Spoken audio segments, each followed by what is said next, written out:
With the Performance Package 5.0 Ultra, this ultimate all-in-one grooming kit is set to have you looking and feeling your best in the summer sun. Trust Manscaped and unlock the confidence you need to turn heads this summer by visiting manscaped.com/skillup for 20% off plus free shipping. With Manscaped's help, let's make this your smoothest summer yet.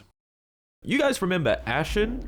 That was the debut title for New Zealand-based studio A44 Games, a surprisingly competent Souls-like, applauded for its wonderful visual style and clever twists on the genre. But that released over half a decade ago, and I think many were wondering where they disappeared to. Turns out they've been working on this, Flintlock: The Siege of Dawn. A44 have used their increase in budget spend to shed the subdued visuals and trimmed back design of Ashen, and instead shoot for the moon with an experience akin to that of modern AAA titles like God of War. That influence clearly apparent in its visuals, narrative focus, combat model, and RPG systems. They're not the first to attempt this transition lately, as Studio Don't Nod did something similar. They were known for their smaller scale, somewhat niche offerings like Life is Strange and Jusant, then recently dropped Banish's Ghosts of New Eden, a game with AAA level presentation and their own take on the God of War style action-adventure formula. And hey, they didn't do too bad. It received an overall positive reception, and rightfully so.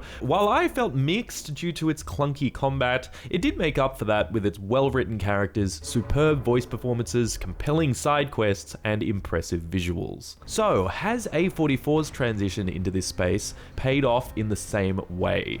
Unfortunately, I think not. On the narrative front, this is a played-out story about a mortal's plot for revenge against the gods who have forsaken them. Despite some okay voice acting, it's an underdeveloped plot both in concept and execution, where the main character's actions hold no consequence and ultimately amounts to an unsatisfying payoff. While technically impressive, its visuals feel so confused, a nonsensical amalgamation of disparate cultures and settings that lacks any semblance of cohesion.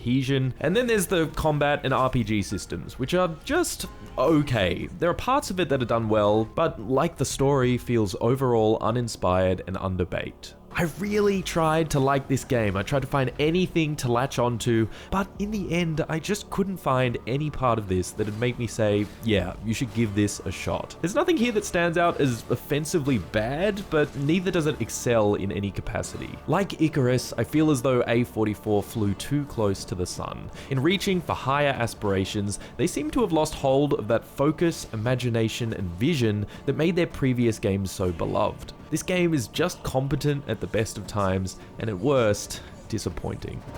Dead spilled into world.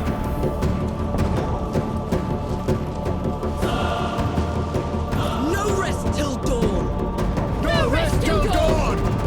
Flintlock: The Siege of Dawn takes place in a fantasy world where humanity is at war against the dead, who for the last decade have been spilling out of a mysterious gate directly into the city known as Dawn. You play as Nor, a sort of elite soldier trained for the front lines, and she insists on going after her mentor who is left to carry out one final plan to end the dead for good. In the opening cutscene, it seems implied that recovering that mentor would be the focus of the plot, and that you'd be following in his footsteps, no doubt learning from his findings and failures along the way. That is not the case. You're kind of dropped into the tail end of this war, as mere moments later you'll meet up with him and the crew, which unfortunately dispels any of the mystery and intrigue that opening established. We now continue the mission to end the dead, but there's a magical barrier in the way. How do we get past it? What have you done? Getting us through. Oh. Take note of this moment, by the way. It becomes very important later. We begin making our way to the gate when suddenly a strange sphinx-looking monster attacks us, it kicks our shit in, and Nor gets knocked unconscious. We wake up an indeterminate amount of time later, saved by this feathery fox thing named Enki, and he tells us that by breaking the barrier, yes, the one we shot with a gun, we have unleashed the gods and the dead into the land of the living. He reveals that he himself is a god, and claims that the only chance of saving saving humanity is by teaming up with him. Nor is reluctant to do this at first, as she blames them for releasing the dead in the first place, but goes along with it for now, and so begins the adventure of this unlikely duo. So immediately, I'm kind of struggling to grasp the conflict here. Nor blames herself for causing this problem and feels it's her duty to set things right, but it's not as if she could have avoided it. I mean, even had everyone known that this dinky barrier would free the gods, was the alternative to just keep fighting the dead off forever? And even if she hadn't done it, someone else could have easily shot it. It just kind of feels like a weak setup, and her motivations never grow to anything more than that, alongside her supposed vendetta against the gods. I say supposed because you're never informed on how that hatred became manifest, outside of this one line. Your kind ravaged my city, my world, killed everyone I've ever loved. She never once in the story talks about those she loved, her family, her friends. Hell, those comrades that fought with her against that Sphinx, they're all still alive. If this is going to be her whole thing, then I think there needed to be a bit more than one line to create that emotional resonance. That critique permeates throughout the rest of the story. You just don't get enough substance out of any of these characters. That mentor I mentioned, you find him again soon after you wake up, and you'd think he'd be a significant character, acting as a sort of surrogate father and everything that comes with that. But no, he's kind of just there whenever you camp at checkpoints and never really says anything of value. Even when the other members of your squad join the camp, they have a little banter back and forth, talk about events you've never seen or heard of, but you have under a dozen conversations with each of them throughout the story, so I found it rather difficult to care about any of them. Enki is a bit better, as he's your close companion for the entire ride. He shares much about his life both within and outside the afterlife, and as a result, the two do form a bond that I could somewhat buy into, leading to cute moments like this one that I did find at least a little endearing. Sandstorms would cease so I could pass. The sky would dim when I'd howl. Then how? Pardon? I want to hear you. How?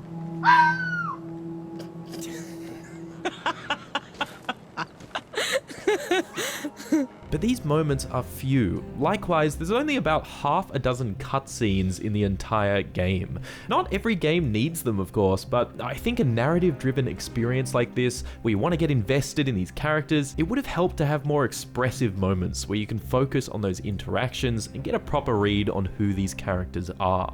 The ending itself too, I won't spoil it of course, but it is just flat, very abrupt, brings zero closure regarding the state of the world and the characters you fought valiantly to save. You'd think there'd be consequences to murdering the gods, but no, apparently not, or if there is, you just never find out. It is a surprisingly short game, by the way. I finished my playthrough in just under 9 hours on normal difficulty, and I think even doing all the side quests available, you'd squeeze out maybe 10. It feels to me like A44 was shooting for a final battle akin to that of like God of War Ragnarok, but then the budget well ran dry, so they couldn't remotely deliver on that grand climax. That's what I mean when I say they seem to have severely overscoped here, attempting to tell a grandiose story that wasn't within their means, and in doing so lost their grasp on the world building, the characters, the plot, everything. It all falls apart. And that's to say nothing of the lack of visual cohesion here, which I'll quickly touch on.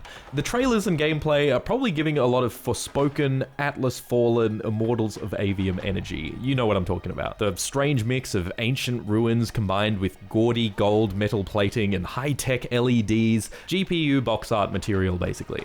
That's almost exactly what's going on here as well, but to be honest, it gets even weirder. The game is not set on Earth, but it's also not Earth. It opens to a setting reminiscent of 1900s warfare. Trenches, barbed wire, blockades, and muskets. So I'm imagining A44 are going for this World War I versus the gods and the undead kind of deal. Okay, that's cool, I'm on board. But then in the very next area, it's all old European knights, castles, and keeps. And then in another, it's like Mediterranean-style architecture in the middle of a desert. When you meet that first god, who's actually the main villain, he's like a sphinx thing. So I thought, oh, are the gods inspired by Egyptian mythology? Well, no, because one of the other gods is this mechanized Crucible Knight dude, and the other gods you fight also look like FromSoft minor bosses, but then Enki kinda looks like he's from a different pantheon entirely. And then there's this weird multi-limbed freak who apparently runs the coffee shops. What's that about? This frankly bizarre blend of time periods, cultures, and character designs results in a complete lack of cohesion and identity. It's not a believable world that elicits intrigue, it just left me puzzled. For what it's worth, the game is technically sound. Environments often look pretty great in their detail and lighting, nothing you haven't seen before, but nonetheless quite impressive. It runs great too, sticking at a rock solid 120 FPS on Ultra 2K resolution, even without DLSS on, with no bugs or crashes at all. On a technical level, it does succeed, but I suspect that lack of visual identity will be one of the main reasons Flintlock fails to capture interest, and it's a point I'm particularly disappointed about, given how successfully A44 were able to make themselves known with Ashen's strong art direction. So, the story's kinda lame, the visuals are pretty but confused. Does Flintlock's gameplay fare any better? I'm not so sure.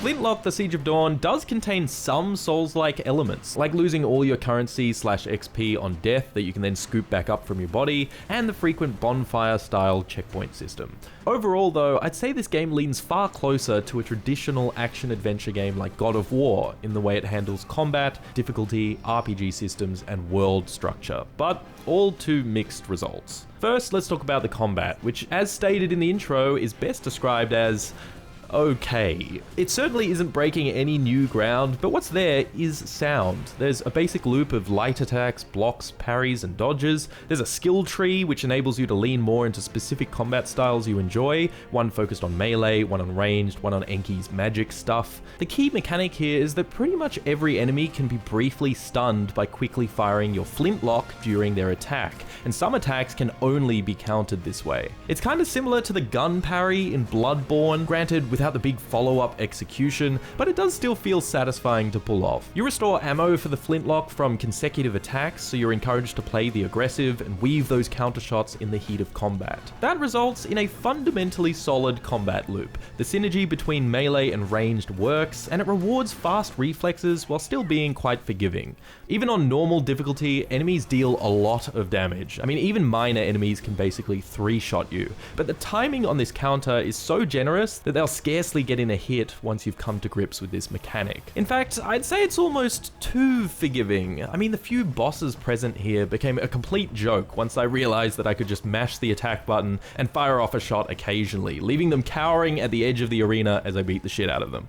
This is clearly aiming to be a more accessible experience though, and in that it does succeed. Then there's Enki. Hitting a button has him swoop through the enemy, inflicting a debuff and building their stagger meter, which you can then continue to build up with follow-up attacks while the debuff is applied. There's some neat elements here, like nodes in the skill tree that provide bonus damage and healing for perfectly striking at the same time as him, and the fact that you can change out the kind of debuff he applies, like one that reduces enemy armor or one that inflicts damage over time. But overall, I'm a little less enthusiastic about this mechanic. The fact that you can only build an enemy's stagger meter after you've debuffed them, and that you have basically no other way to build stagger, means that you're constantly at the mercy of waiting for Enki's attacks to recharge. They're on a set cooldown with no way to speed them up through combat mastery, only a couple nodes in the skill tree. So yeah, often fights just devolve into you just waiting around for him to be ready, as attacking without that debuff will leave you very vulnerable against enemies that rarely flinch. Basically, the best way I can describe it is it feels like God of War, but if the only way to stagger enemies was to first shoot them with Atreus. Where all this really breaks down, as you can imagine, is when you're up against multiple enemies. Enemies in this game have unreasonably fast telegraphs, so the main way to overpower them is through those gun counters and staggering them with Enki. But both of those things are single target by default. So when there are multiple enemies charging you with unblockable attacks, alongside armored ones that do not flinch unless their armor's stripped, combined with the incredibly rigid camera lock that doesn't zoom out to accommodate larger foes or enemy groups, it all becomes a complete nightmare to manage. There is an actual horde event that you'll sometimes run into, by the way, that sends over a dozen enemies at you at once, so it's not as if this is a rare occurrence. So what do you do in those situations? Well, you've got some grenades and a couple secondary weapons like a mortar or a cannon that specialize in AoE damage, but they have incredibly low ammo. I'm talking like 2 or 3 shots max. You can only reload them 1 shot at a time, and you can only replenish their ammo by resting. So I ended up having to hold on to these exclusively for those fights against multiple enemies. In that way, it ends up just feeling like a gimmick you engage with occasionally just to solve this one specific problem, rather than a meaningful extension of your toolkit. And yeah, I mean, like, I guess it works as a sort of resource management puzzle thing, but it feels like an inelegant solution to sidestep the faults of the combat system.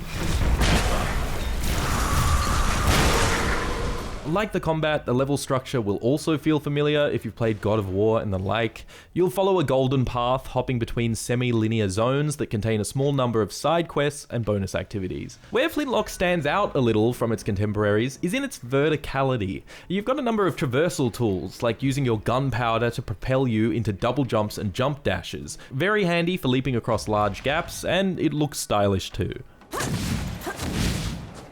Then there's also Enki, who can warp you between predetermined jump points, allowing you to reach high up locations and shortcuts. If there's anything you haven't told me about Rome, now... Zones are broken up by a couple branching pathways, but there are very few invisible walls, specific spots for you to climb up and down, or paths that you must follow in order to reach an area. Most of the time, if you see a spot you want to get to, you can usually just jump over to it. This feels especially great in the dense townships which have patrolling enemies all over, as you can completely bypass a lot of encounters with some clever platforming. These traversal tools, combined with less restrictive level design, offers a level of freedom here that doesn't exist in something like God of War, and it's what I enjoyed most about Flintlock, as it's one of the few ways it differs from similar games. It doesn't offer complete freedom though. You're often blocked by gates that need to be opened by a lever, or there's this occasion where I blasted my way over to what I thought was a secret optional entrance into this citadel, only to hit a dead end and realize that I hadn't passed by a specific spot in the town to prompt the next piece of dialogue, which would then spawn some jump points at the dead end. On the topic of Enki's jump points too, they're just kind of boring. Mechanically, it doesn't serve any unique gameplay purpose that a simple jumping puzzle couldn't. There's no timing involved, no momentum. It's never used in any high-speed chase sequences or boss fights or just general combat encounters. It could have been something like the grapple in Ori, where you needed to account for your trajectory, or it could have been more freeform by creating the points yourself with a thrown object or something. Maybe it could have been like Shadow of Mordor, where you can use it to warp to enemies. I don't know, I'm just spitballing, but a lot more could have been done with this to allow for a bit more skill or mastery. As is, it's just a game of in-air connect the dots, which is a bummer. I was also a little let down by the side quests. What I will say is that none of them are direct copy-pastes of one another, which I did appreciate, and the few side quests given by the main cast do send you into cool hidden pockets of each zone. Most of the others, though, are pretty dry. You pick them all up from the weird coffee monster, and then they're often simple fetch quests of different flavors with light narrative dressing. But none are multi-chained, none contain characters that'll stick with you. I think the only one that stuck out to me was this one, where I tell this knight that his order has been corrupted by the gods, but he'll only listen to me if I beat him in a duel without using any guns. But use your black powder weapons, and the deal is off. Understood. Given the game's short runtime and how few zones there actually are, I had hoped that the side quests would offer up more interesting narrative or gameplay scenarios, but for the most part, they're easily forgettable. On the upside, all these quests do offer cool rewards. It isn't just currency or upgrade materials, but more often they're significant new weapons or pieces of armor. Itemization is a part of this game that I did admittedly enjoy, in that every piece of gear offers gameplay-defining perks. For example, one helmet I got increased the damage of my Flintlock when my ammo is full, and then a shoulder piece causes an AoE explosion when restoring an ammo charge. The two combined activates a set bonus that increases the amount of ammo I restore from hits, and then I topped it off with gloves that restore an ammo charge when dodging an enemy at the last second. Then there's the weapons too. I mean, at one point I picked up a mortar that does basic AoE damage, and then I got one from a quest that leaves fire all over the ground. So all that's really cool. I only wish there were more of it. Given the limited scope of this game, there doesn't appear to be a lot of this stuff. I mean, I only found like 3 full sets in my playthrough, which makes me question if it even needed to exist. I feel like all of that could have just been dropped into the skill tree, or vice versa. You could have pulled everything out of the skill tree and used those perks to bolster the gear game. Unfortunately, that really is the running theme of Flintlock. No part of it jumped out at me as particularly unique or well executed. Again, a real shame given A44's previous work. You stand no chance against a god. Let me help you.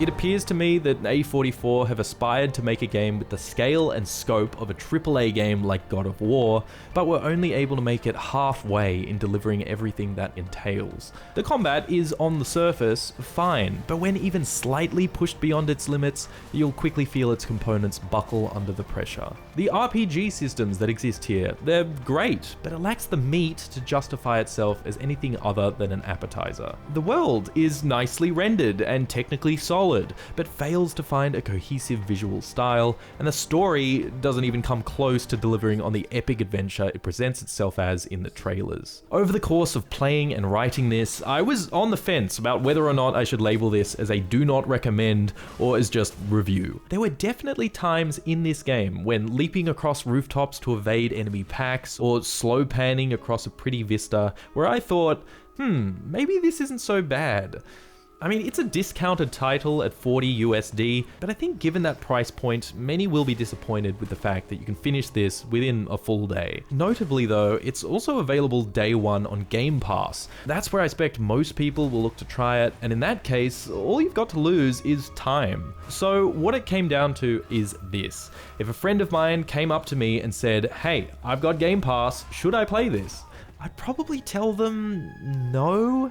There are plenty of other games on there more deserving of your time. Some that even dropped the very day that this did. Even if you're hankering for a AA God of War adjacent experience and you're prepared to slap down some cash, you've got better options like Banish's Ghosts of New Eden for its stories and characters, or Evil West for its kick-ass combat.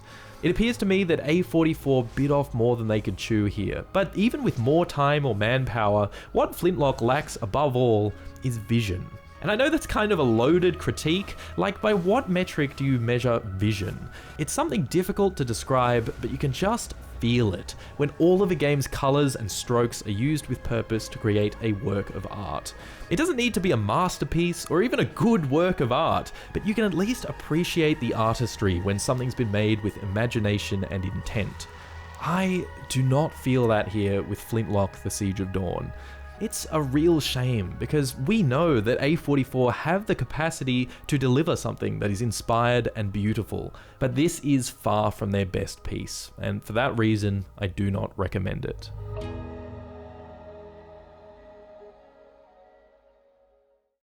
Down here in Australia, we are heading into winter, so we are freezing our balls off. And that is something that very few sponsors would let me say in an ad read, but luckily this video is sponsored by Manscaped, a company who has a stake in your balls. Probably should have reworded that. In the Northern Hemisphere though, you guys are barreling towards a hot guy summer. That is, so long as you're taking care down there. Nothing spoils a chiseled beach body like unsightly growth below the board shorts line. Luckily, Manscaped have got just what you need to keep you looking great, board shorts on, or kid off at one of those nudist beaches. Their crown jewel to help you take care of the family jewels is their Performance Package 5.0 Ultra, and let me tell you, it's got futuristic tendencies. In the kit is the all-new Lawnmower 5.0 Ultra, the most advanced ball trimmer in the history of the human species. Your body hair will tremble in fear at the sight of it, for it knows it cannot withstand the two interchangeable blades, one of them skimming off the top and the new foil blade for a closer shave. The hair can try to run and hide, but it will not succeed, for the Lawnmower 5.0 Ultra features dual LED spotlights to provide contrast on multiple skin tones. With that sort of illumination, there is nowhere for those wayward hairs to hide. That's not all though, since the Lawnmower 5.0 Ultra also features 3 length setting combs, plus it's waterproof, making it safe to use in the shower and very easy to clean. The Performance Package 5.0 also includes the nose and ear hair trimming Weed Whacker 2.0, as well as the Crop Soother Aftershave Lotion and the Crop Preserver Anti-Chafe Ball Deodorant. Once they touch your sack, you'll never go back. Hell, Manscaped are feeling generous, and so right now if you grab the Performance Pack 5.0, you also get some Manscaped boxers, very comfy, as well as the Shed 2.0 travel bag. Hot Boy Summer has never been this easy thanks to Manscaped. Get 20% off plus free shipping when you visit manscaped.com/skillup. That's 20% off plus free shipping when you visit manscaped.com/skillup. The summer sun is here to stay, so trust Manscaped to keep your pubes away. They wrote that, by the way, not me. That's classic Manscaped copy. God bless them. Thanks Manscaped for sponsoring the video, and thank you for watching it.